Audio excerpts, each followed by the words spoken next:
On this episode, we give you 13 reasons why the Thor trailer and getting kicked out of Marvel. Tambay, tambay, tambay, tambay.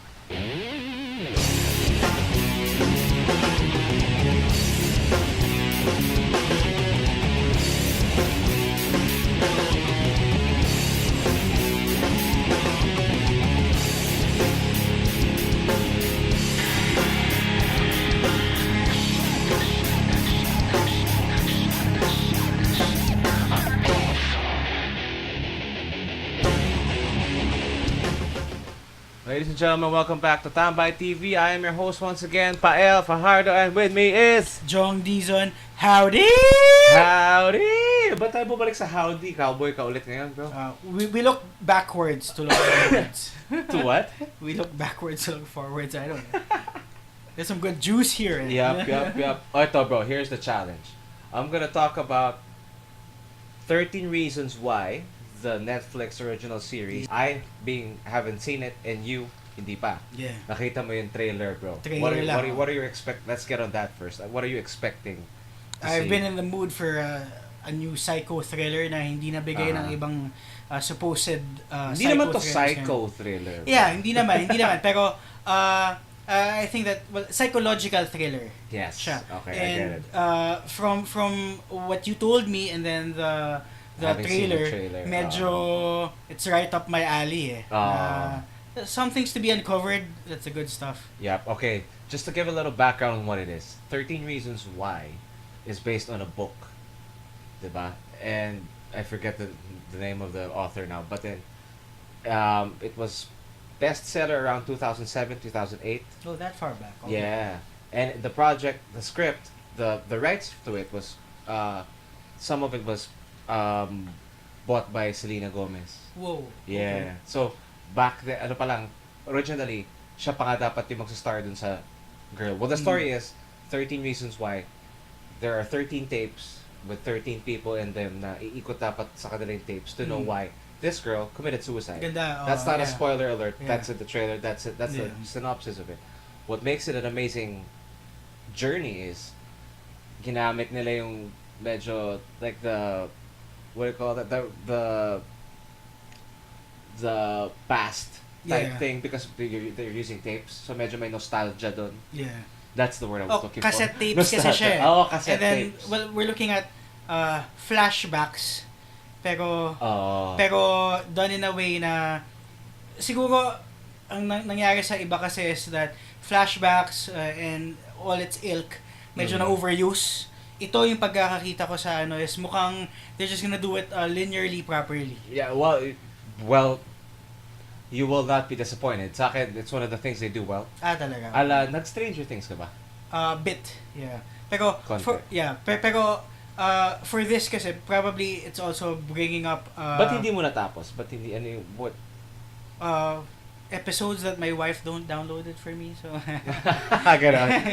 So hanggang ngayon tingi-tingi pa rin parang comics mo.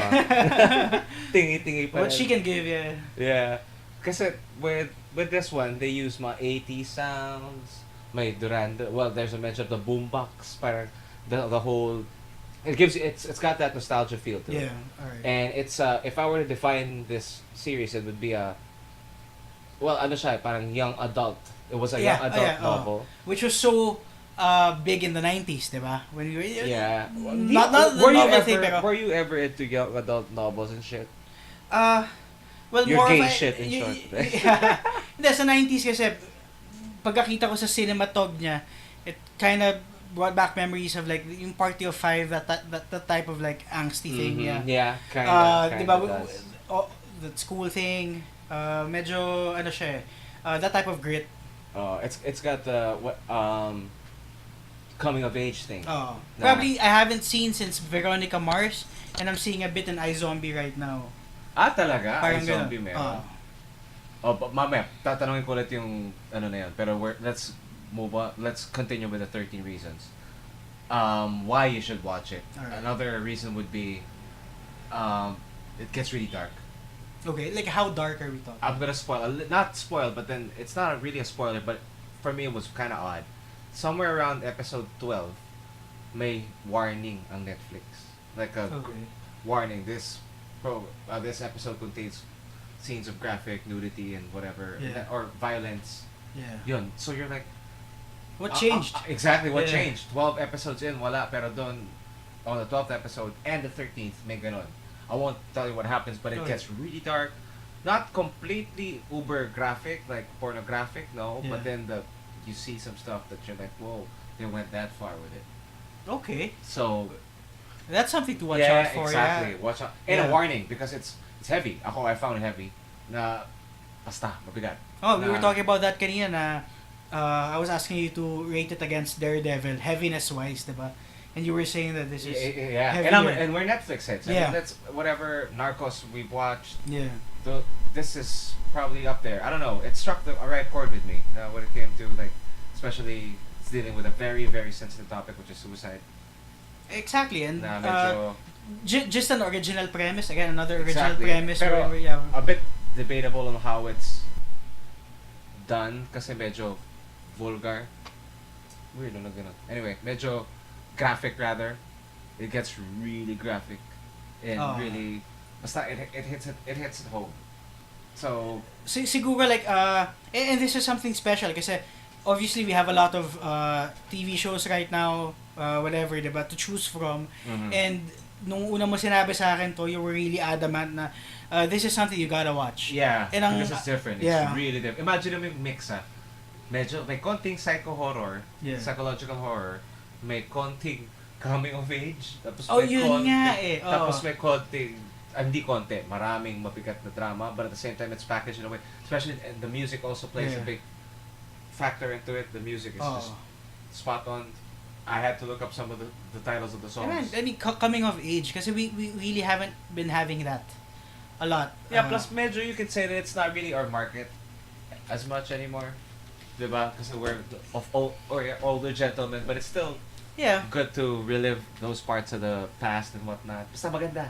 Nakita mo naman, diba? Even in the Yeah. trailer, to those of you guys who haven't seen the trailer, check it out. It's a good trailer, yeah. Kasi it's gonna give away everything so you understand the premise. Not everything in a sense, yeah. walang spoilers. Walang pero spoilers, diba? you It get gives hooked. you the feel, the Yeah. atmosphere of the Yeah, show. I think that's really more important than a lot of things nowadays kasi yung story can suffer pero if the atmosphere is something you can relate to, pasok ka, diba? Exactly. Yeah, so that's, I think, hindi natin kakayanin in 30 minutes. Yeah, we'll have a whole on that, yeah. Yeah. So let's put a pin on that. Just Yeah. watch it. Definitely, yes. Anyone who hasn't seen it, watch it. It's on Netflix. To those of you, I have friends who are subscribed to Netflix. I still consume my normal download, but then when you can binge it, that's another thing. Na what pinahaba? It's to those of you who have read the book and want to watch the series. Heads up, medyo may mga iniba. I think I haven't. I Alright, didn't read yeah, the that's book, fair warning. but yeah. I researched kasi pinahaba nila. They had to draw it out Oh. into a whole series. Well, anyway, yeah, that's 13 I'm reasons excited, why. yeah. Watch that. Anyway, next up, pare, we got the Thor trailer. Ngayon Whoa. ko lang nakita. Yeah. I thought I did. Daddy-O's been busy. But thank you for having me watch that. Again, I thought I did. And I was more than impressed with the trailer. And yun eh, as I mentioned earlier, I was not too happy with Dark World. Talaga? Yeah. Bakit nga? Bakit? Siguro, well, siguro they could have... Are you a big Thor fan in the books? Do you buy Thor comics? O pag nakikita? Meron din, I guess enough. Siguro not like the top, pero... Like, it was what was the last nice Thor story that you read? Nung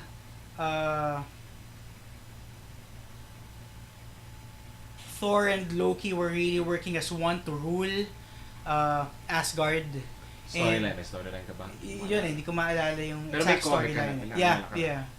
But this was a while ago, siguro mga 08 na rin, 09, gano'n. Ano na yung look niya nito? Bearded, because he was in charge of Asgard already, tapos right-hand man niya si Loki. Talaga? Right, That siya na yung in happened. charge eh. So, he already had the somewhat of a look of Odin. Yung parang Odin, bit chunkier, ganun. Pero as a character kasi, you can't really take him down kasi, I mean, obviously, one of the most important characters right now. And then power-wise, hindi naman sinasabi. Ano tansya mo dun sa, and we were having this debate too, ano yung feel mo na immigrant song ni Led Zepp ang ginamit nila? Ganda. Well, again, ang sa akin is, it's the first Viking metal song. So, was it though? Yeah, it really resonated. Nung una kasi, I only understood the song as having that really screamy intro. And then, of course, immigrant song, diba? You have a different connotation. Pero, immigrant pala sin Vikings yung sinasabi. So, I thought that was very Give cool. us, what's the, the chorus of that again? The words? I don't even remember right now. You don't even remember. It's just really the screams sa umpisa. I mean, everyone knows that. Also, my problem with it is, I've associated it with you. Was it, ito, I haven't even looked it up, but alam ko si Jack Black ginagago yun, diba? Was it in School Probably, of Rock? kasi kayang-kaya niya yun. Yeah. Was it in School of Rock? I can't remember right now. Diba? Yeah. But, dami mo na namin inom na juice, bro. the first lines are come from the land of ice and snow. Diba? And, snow. Well, it was just a nice add-on for the trailer, which was really great. Kasi yung sa Dark World, trailer pa lang nun, I really had misgivings. I was happy na ilalagay si Destroyer. Dito lang kasi, you get the feeling na they really... Sa una si Destroyer, di ba? Or sa second? Una. Pangalawa, Dark Elves na di ba? Wow, you didn't like it that much. Wow. Okay. Diba? Si Malakith na sa... Wow, medyo... We're talking about the movie. Saan pinatay si Heimdall? Buhay pa siya, di ba? Namatay pa siya? Di ba inano siya ni Loki? Well, anyway, we'll get back. Anyway. Yun nga. But for this new one, there seems to be a lot of renewed vigor. Siguro I'm hopeful lang in the same way na Civil War was to Winter Soldier, then I have a better appreciation of Winter Soldier after Civil War. But don't you think this was gonna be a bit lighter because of that joke in the end where he goes, diba? Yes! He's a friend from work! Diba? Parang dun palang medyo ina-establish na nila yung it's gonna be funnier. Yeah. Parang ganun. Well, I think when you guys watch it kasi which I don't know si if I Hulk, agree or disagree yet. nandun si Hulk, diba? I mean, and sporting the look of World War Hulk. Yun yung itsura niya sa World War Hulk. Yeah. My brother, Kuya Mike, was asking me last night, sabi niya, bro, may ganun ba talagang storyline sa comic book? And I'm like, hindi ganun. Kasi in the comic, are you familiar with World War Hulk? Yeah. World War Hulk kasi was when he was thrown out into space by the Illuminati. And then, he landed on Planet Scar, where began a gladiator bullshit na dun niya... I think that was Planet Scar. Pinoy nag-drawing, sorry, I can't remember right now, but then Pinoy nag-drawing nun with that look na talagang... Pero ang kasama niya dun daw, ang kalaban ba niya at kakampi was Silver Surfer. Yes. Silver Surfer na yung shield niya was his surfboard. Yeah. That was so badass. Just to give it a new twist, diba? I look back to that because naglabas sila ng Legends, Marvel Legends kasi nun eh. Shout out again to Marvel Legends page. Na si Silver Surfer, yung shield niya, yung board niya, tapos parang he had a mace. Yeah, they're actually tweaking a lot of these characters and then really incorporating the best of all storylines. Exactly, which I don't mind. As diba? long as Civil War is like ang layo sa comic, pero yung not killing Captain America nun, it's not needed for this particular MCU. Captain America. Well, do you think he'll make it? Do you think he'll make it through Infinity War? Why? Good question, I never really thought about that. Pwede.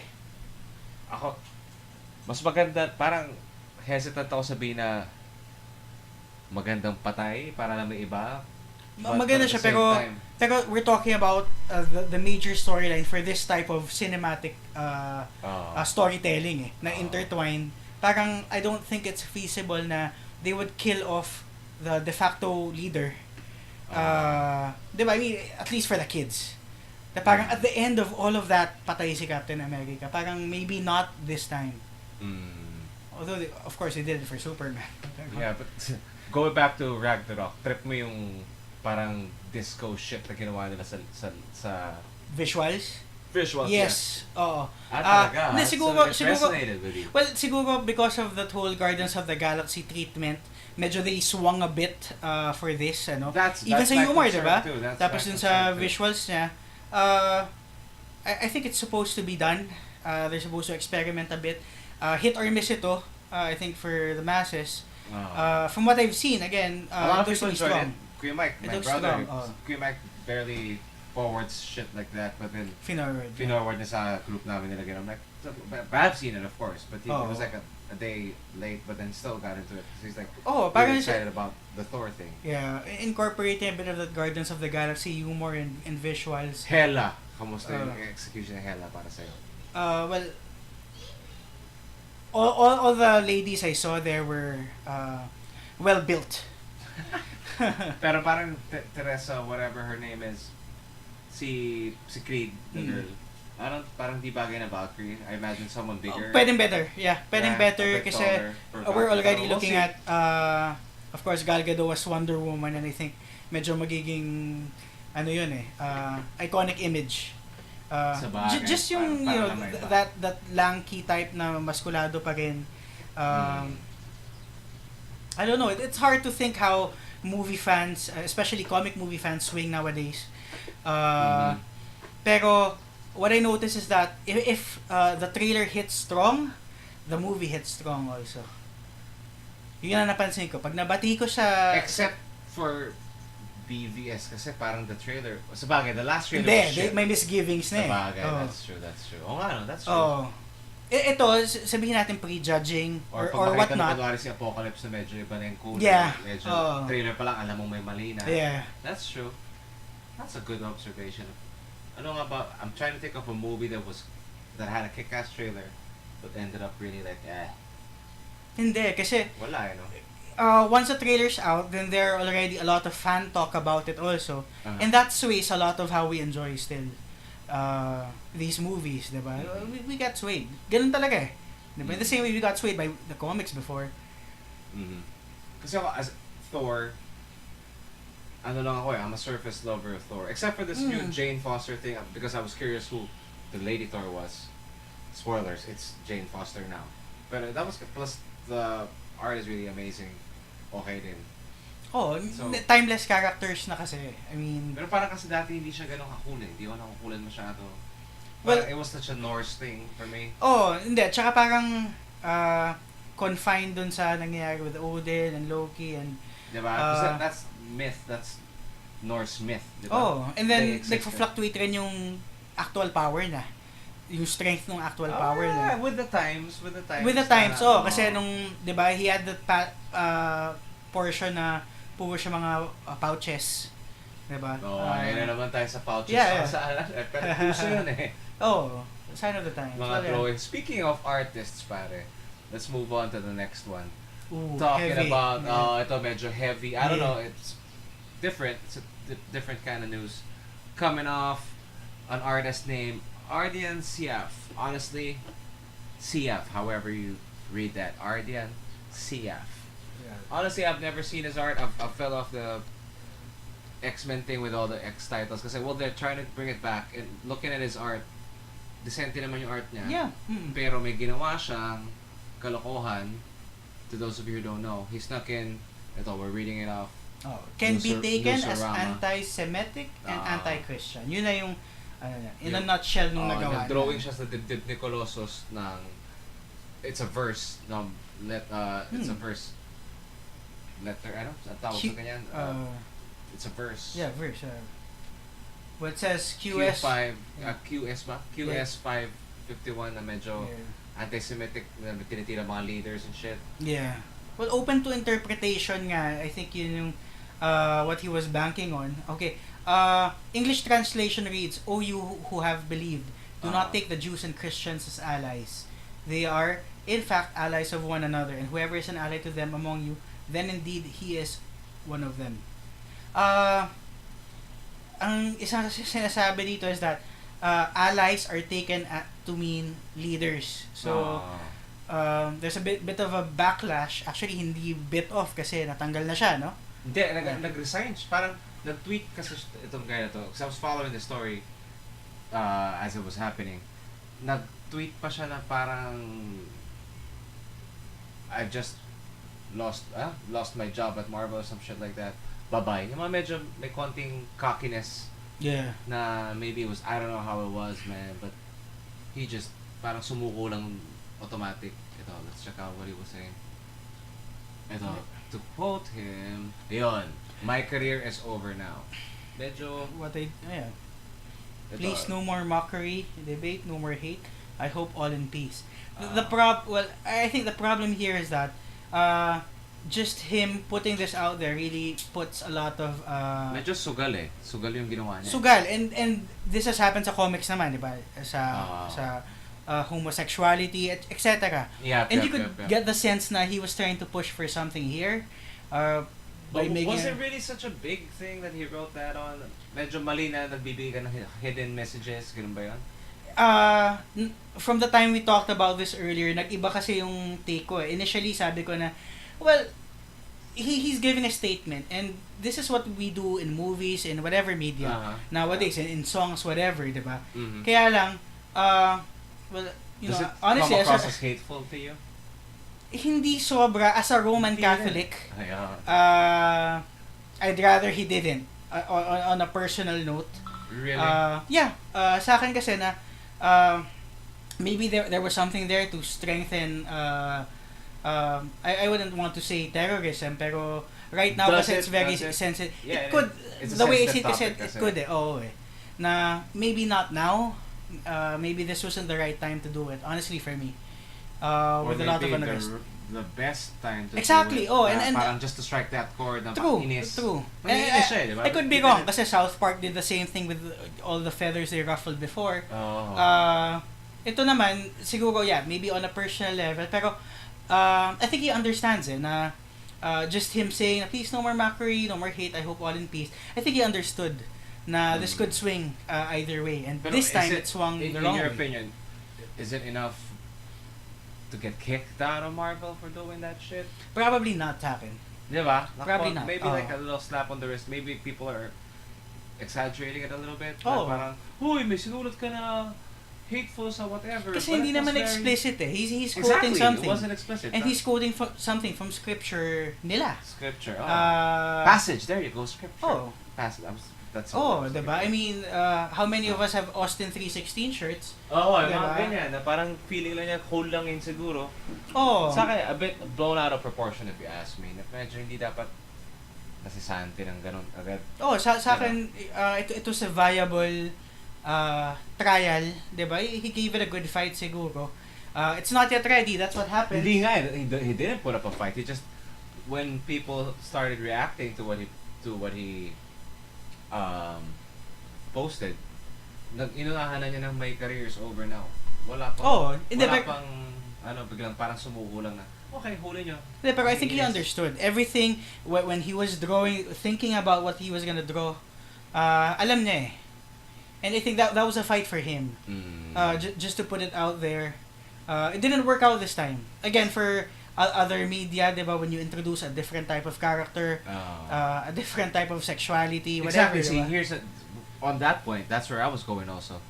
Pare, in this world of quote-unquote free speech, diba, the LGBT group can say what they want to fucking say, but when a guy who's trying to represent his religion in Marvel or gets whatnot, hit this bad. Tapos biglang ngayon sasante siya. Bakit si Iceman pwede natin gawing bading? Totoo. Diba? Totoo. Not a lot of people will agree with that, but if you speak up against it, all of a sudden you're bad. Yeah. Diba? I mean, being politically incorrect about this. Let's be fucking across the board. Let's be a bit fair. Yeah. Right? Yes, he did something bad, but not enough to get kicked out of Marvel. Maybe may sinabi pa siya may racist na ata, something about the Jews and whatnot. Hindi, kung sinabi niya na yung QS 551 na nilagay niya did not refer to the scripture, how would he would have been treated kaya? Diba? Kung dinipensa niya na gano'n, you can't pin me down for something you think I'm saying here. Diba? No, but he was saying it because that... Hindi, inamin niya eh. Oo nga. Diba? I mean, hindi na niya dinay. Hindi, pero pwede niya ilaban. Pwede niya ilaban. Nasasabihin niya na, could be probably something else, diba? You're putting words in my mouth. I didn't say na galing sa scripture yan. No, just to be a bit naughty about it on his end, diba? Pwede niyang ilaban kasi it's not explicit, diba? Ngayon kung sinulat niya na let's say Islam is better than Christianity. So is it the fact na inamin niya that makes it worse? Definitely not. Kasi he had something to say. Yeah, yun nga. Diba? And Disney had a gay character, and they were, this was trumped up in the media. Diba? Oh. And they were adamant with having this trumped up, diba? Yeah. Ito lang, siguro kasi... Have you seen Beauty and the Beast? Not yet. Ooh, watch it. I watched the original it. again. Hayop talaga. I mean, it's good. It's good. It's well made. Ito yung question ko. Look, obviously he chose this quote for a reason also. Exactly. Oh, diba? Namasa talaga. So, may jab, diba? But maybe he's a bit more entitled than really getting the slack that he's getting right now, the flack that he's getting right now.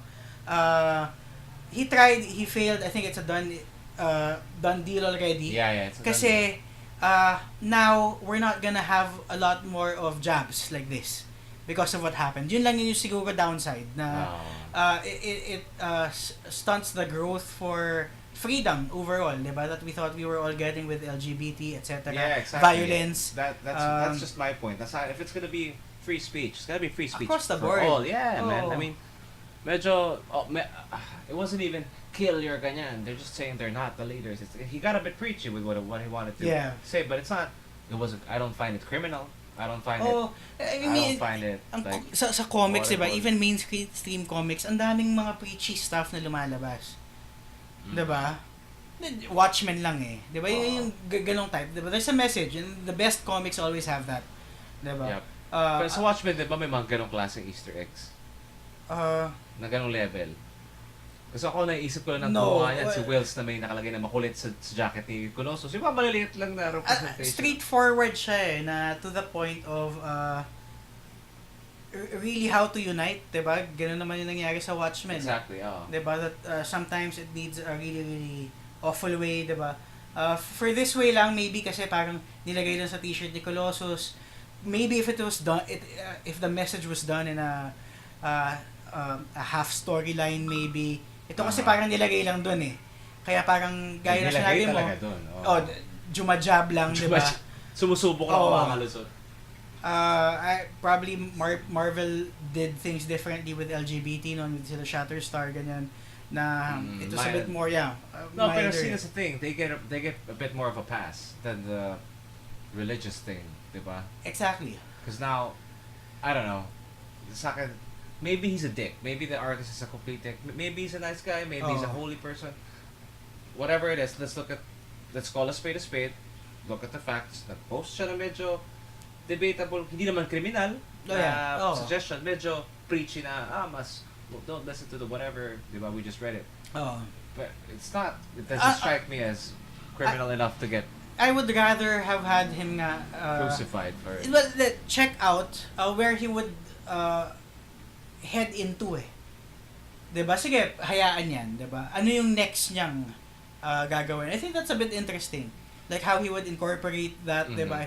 Obviously, he feels strongly about his beliefs. We'll never know now. Maybe pag naglabas siya ng indie or whatever, 'di ba? So pero maganda din yung what's this? Yung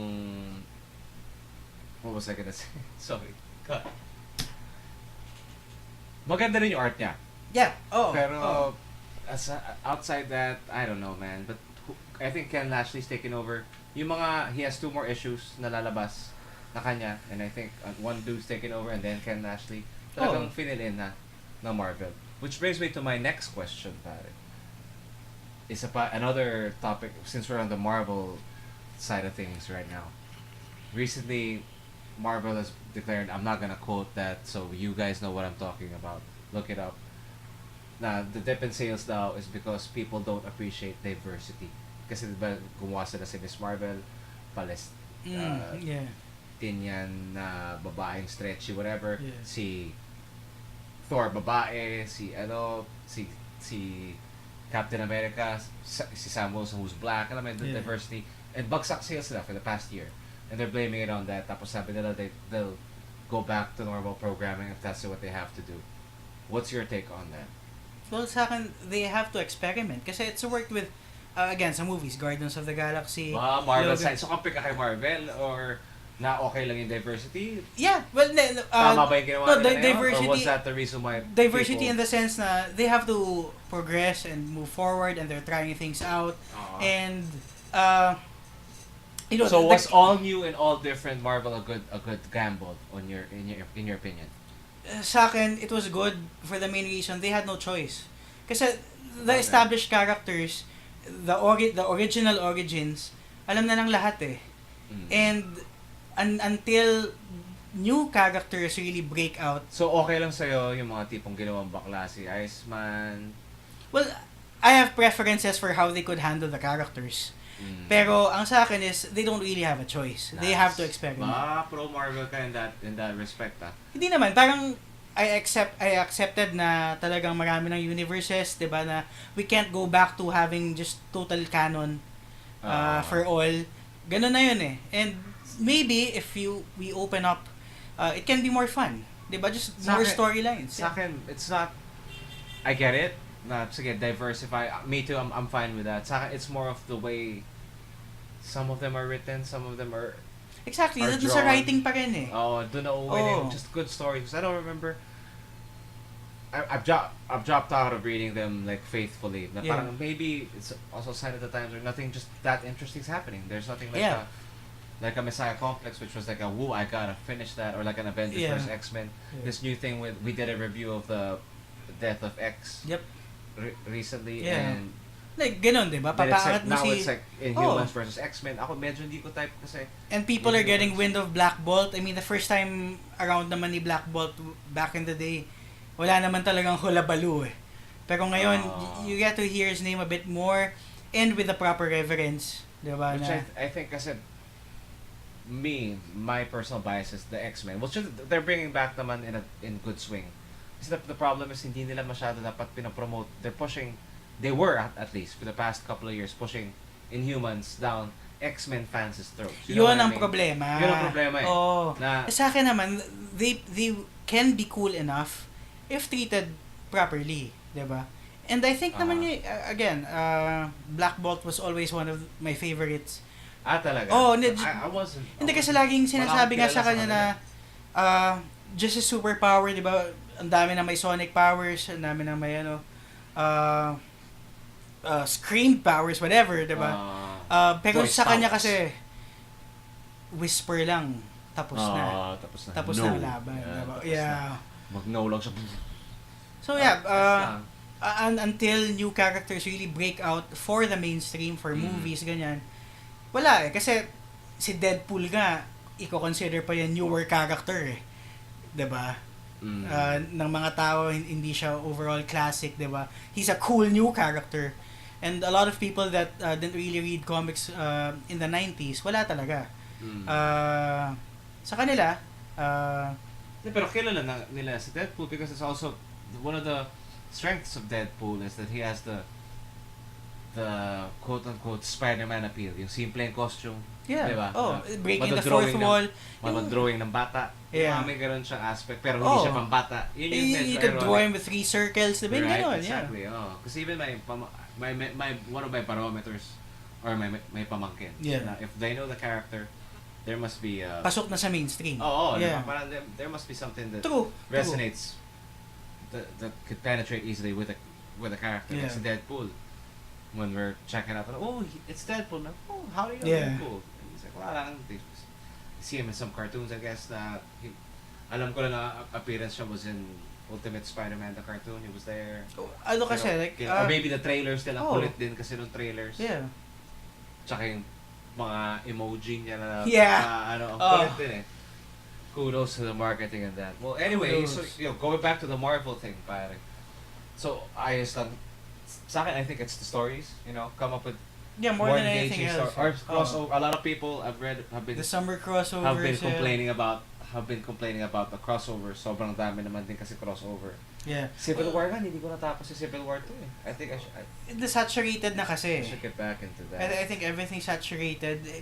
Build everything up the same way that the MCU is building up the movies. Do you even have to build up? I mean, I think you could just tell stories, like cool stories about all things considered na how it's delivered to the fanboys, maybe in the comic conventions, diba? What this will be about, kasi that's where the buzz starts, eh. Diba? Yeah. Grassroots pa rin naman to, eh. Diba? The good thing with comics kasi is, yung mainstream still depends on the acceptance of the original underground. Wow, nice. Say that again. The mainstream still depends on the acceptance of the underground. Kasi pag hindi it won't get approval of the mainstream if the approval kasi of the supposed fanboys aren't there. So the fanboys really have the strength. Kasi yun rin yung lalabas sa mga comic conventions, eh. Diba? That's why they use these conventions as actual yardsticks for gauging how well some media outputs will be received. Yeah. Sa bagay. Kasi like yung Suicide Squad, bago pa ipapalabas yung movie, patay na yun, eh. What do you mean? Tinira na ng fanboys yun, and tinira pa na, but it made a lot of money. I mean, pero in hindsight, failure siya. Diba? I'm not sure kung box office wise also. Pero it took a hit. Siya. I mean, it's not Doctor Strange. Diba? Depth wise. Kung it could have been done better. Yeah, Doctor Strange, or like how Guardians of the Galaxy is being built up right now. Ganon, They're just saying now, if you had fun the first time around, let's have another go. Diba? Parang ganun, eh. Kaya I think they're branching out. Speaking on Suicide Squad, they're branching it out to Gotham City Sirens na ata. Na they're gonna do Gotham City Sirens, to those who don't know, it's a comic book that revolves around Poison Ivy, Harley syempre, and Catwoman. So yun ang and alam mo din ba to, Joss Whedon will be directing a Batgirl flick. Did you know that? Oh, that's cool. Oh. Sa akin, it's not the time for a Batgirl flick, pero yung maganda ngayon is that, yun nga, sometimes off of left field, diba? Expectations for pero Logan. bakit? Ba't mo sabi hindi pa right? Sa akin kasi, you've only had one cinematic na Batgirl. Kailangan kasi, technically, well, the core of the mythos, the Batman mythos, has to be propped up well first now. Again, with yung BVS, again, I championed that. Pero, ang daming batikos, probably, ilan years pa? kasi, Batgirl kasi, hindi naman siya core, no? Hindi naman siya core. And I understand that, that's fine. Pero, you gotta fix your core first. When you say core, you're talking about your Justice League? Is that well, they are putting out a Justice League. Mauuna naman sa Justice League na eh. Mauuna, pero ang sa akin is, to gamble on a secondary character, probably see how this does first, especially with how you treat it. Diba? Kaya yung sa Wonder Woman, I'm also very anxious to find out na if it can surpass yung nangyari sa BVS, Man of Steel, etc. Sana. They say it's tracking at 83 million opening weekend. Medyo mababa relatively. Pero lakas ka na hatak ni Gal Gadot. I mean, I hope it's. I mean, I've called her since day one. So, sana okay. I think they're really lagging behind Marvel, obviously. They are. Diba? Pero kaya nga, with Joss Whedon, just to those who don't know, Joss Whedon is the genius behind Buffy, of course, Firefly and Serenity. Or siya ba pareho yun? Or isa lang doon? Anyway, Firefly and Serenity, and tama, he created that. Yeah. Behind Astonishing X-Men. Yeah. Made probably one of the last X-Men books that were really amazing. Astonishing X-Men siya din. Now is on the DC side of the fence. Yeah. Fucking creating Batgirl. How awesome is that? That would yun, Tsaka, kailangan pa ba natin sabihin na magaling siya gumawa ng babae? Diba? Buffy was good, man. Yeah. That was cool. Before all the... Was Dollhouse also his? I don't even remember. I don't remember. Oh. Pero, he has a knack, eh. Diba? In the same way, like, probably, Kevin Smith also with how he does his shift, diba? That type of, like, they understand what they're good at. And they're able to execute as fanboys. Diba? Yep. And then that's probably the challenge now. Kasi 2017, 2018, there's going to be a lot of gauging for the movies. Diba? Movies ang leaders ngayon when it comes to talaga. And that'll set the tone for the next decade or so. really seeing how these movies like come into place. And how well they're made. Saka Oh. they have to be well made. Isipin mo na si Logan, di ba? That type of movie nakitang pumalo, gawa silang matandang Bruce Wayne. Di ba? Napag-usapan na rin. Well, we already have a quote-unquote old Bruce Wayne. Totoo. With Ben. Totoo. Diba? Nightwing din pala, gagawa na rin sila. That I like, yeah. Well, they try to do it actually with Superman a bit, kahit sa Returns, di ba? Na after 5 years, di ba, there's a bit of maturity supposedly involved, whatever, with the story. So open Did you just season say pa rin siya. Superman Returns? Yeah. Fuck Superman Returns. Yeah, well, that never happened, man. Hindi kaya nga, di ba? Pero they were trying to shoot for something different. We're not gonna do an origin story. Let's see what happens if he just leaves and then comes back or whatever, di ba? Sama nun. Sa akin yun. Kaya hindi siya talaga pumalo at all. Sama nun. Di ba? Franchise killer eh. Yun. Right? That's a parallel because that's ano naman, Bryan Singer, the father of the X-Men, doing a fucking DC flick. Wag naman sana ganun yung parallel na Ang yun. hirap, eh. De, Diyos yan. I got full faith and nothing but faith on Joss Whedon. Well, we'll see, man. We'll see. But what else do we have coming up this month? This month we have Fate of the Furious and Guardians this month. Yeah. End of the month. Looking forward to that too. I mean, Guardians is going to be a hit. This is for sure. I'm sure. They stuck to a good formula in the same way nga na some of the better sequels did, diba? And again, wala pa tayong bad guys sa mga trailers. Yeah. Which I like. I like the, ano. And you're not even worried. Well, yung wala talaga. Not worried at all. Pare. Well, anyway, I think we'll wrap it up for this week, brother. Thank you. Anything else on the topics at hand, man? Anything else you want to mention? Ragnarok, yeah. Ragnarok. Looking forward to that. Yeah. So those of you who haven't seen the trailers, I'm excited to watch Power Rangers and some of the Power other stuff Rangers I parang missed. sarap maghabol eh, no? Yeah. We'll see. Ghost of the Shell was okay though. I liked it. Nakalimutan ko nga pala. Hindi pa natin Kailangan yun. Yeah. Okay yun. Yeah. Let's end with that. Okay naman. Okay, I liked it. Pero whitewashing, okay naman. Bagay naman si ScarJo as Moto. Well, they did some twists and whatnot, but I enjoyed it. It was okay. It's not as bad. Pero I'm sad that it's not wala ng part 2 because it bombed, man. It bombed bad. That's sad. 19 million lang ata kinita against weekend. like 100 million or something. Non-usual na dapat nila. Na budget nila of 100 million, so medyo lugi-lugi sila. So, but I liked it. Yeah. If you rewatch, I've been rewatching the anime. Well, some of the shots were shot for shot, like recreations from the anime. I liked it. Okay naman. Decente. Sa atin kasi the premise is something we really enjoy. So, baka ngayon wala. It's really out of fashion, so it's not hitting it. Hindi, execution. Some of it, I talaga? execution. Okay. Yeah. Pero decente naman. If you watch, I don't want to talk spoilers about it because I'm pretty sure a lot of people haven't seen it. Just watch it. If you like the anime, you'll have fun with it. Sa akin, kulang lang nudity. It should have been, di ba? If you remember the original Ghost in the Shell, it's got some nudity in it. Yeah, but it's got curse words. It's an R. It's not supposed to be PG-13 or PG, whatever the rating was. It was an R. Dapat meron.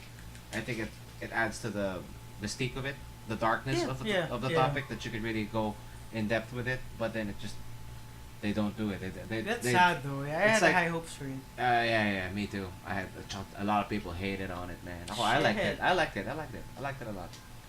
But pero yun nga, may kulang talaga. Yun, walang hubad. Kailangan meron. Kailangan may mura. Kasi in the cartoon, nagbumura. Yeah. Nagbumura ng marami-rami. Yeah. So we'll close it for this week, my man. Thank you. Thanks again for listening to us, guys. You know the page, like the page, Taglish Network on YouTube.